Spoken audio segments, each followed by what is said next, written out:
দিনহাটা সংহতি ময়দানে নতুন গ্যালারির কাজের সূচনা হলো ক্রীড়াপ্রেমীদের মধ্যে উচ্ছ্বাস।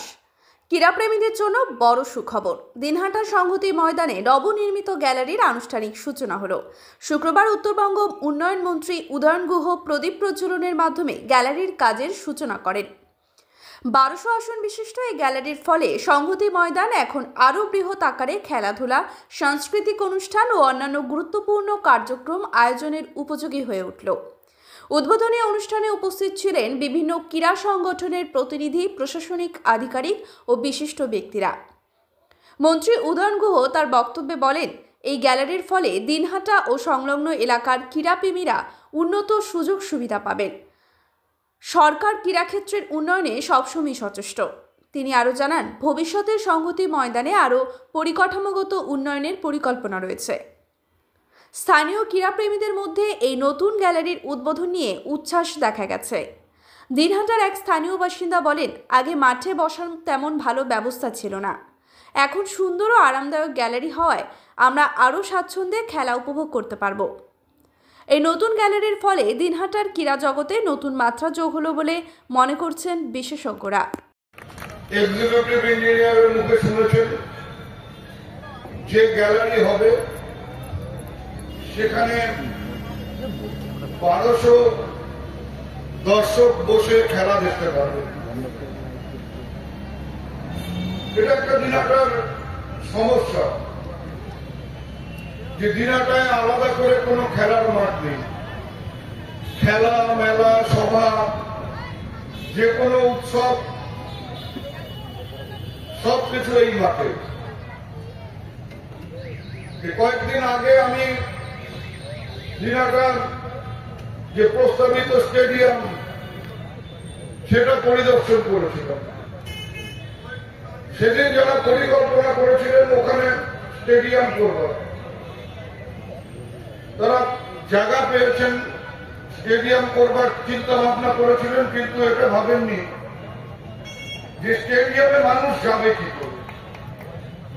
স্টেডিয়ামে যাওয়ার যে রাস্তা এতটাই সংকীর্ণ যে দুটো টোটো পাশাপাশি সেখানে যাতায়াত করতে পারে। কাজেই ওই মাঠকে বড় স্টেডিয়ামে রূপান্তরিত করা ভবিষ্যতে আরো একটা সমস্যাকে আহ্বান করে। আমরা এখানে গ্যালারি করছি, চন্দনদা বলছিলেন চেয়ারের কথা।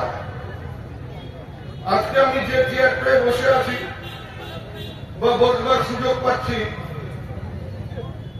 ডাক্তারবাবুরা, ইঞ্জিনিয়ার সাহেবরা, মাস্টারমশাইরা, প্রফেসররা, তারা পড়াশোনা করে পরীক্ষা দিয়ে তাদের নিজেদের মেধার কারণে সেই চেয়ারটা পান।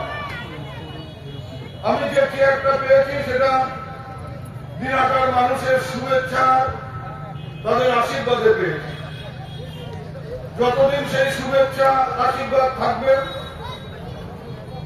হয়তো চেয়ারটাও ততদিন থাকতে পারে। কিন্তু এটা বলতে আমার কোন দ্বিধা নেই। চেয়ারের 4টে পা, কিন্তু একটা পা খুব নরম, সেটা হচ্ছে দিনহাটা শহর। দিনহাটা শহরের মানুষের কাছ থেকে যে শুভেচ্ছা আশীর্বাদ আশা করি এবং যেটাকে পথে করে এগিয়ে যাওয়ার মনোবল অর্জন করব, সেখানে খানিকটা ঘাটতি দেখা দেয়। কিন্তু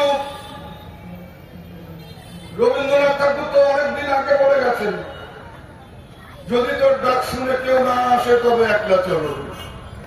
কেউ যদি না থাকে তাহলে আমার চিন্তা ভাবনাকে রূপায়িত করবার জন্য আমাকে এগিয়ে যেতে হবে।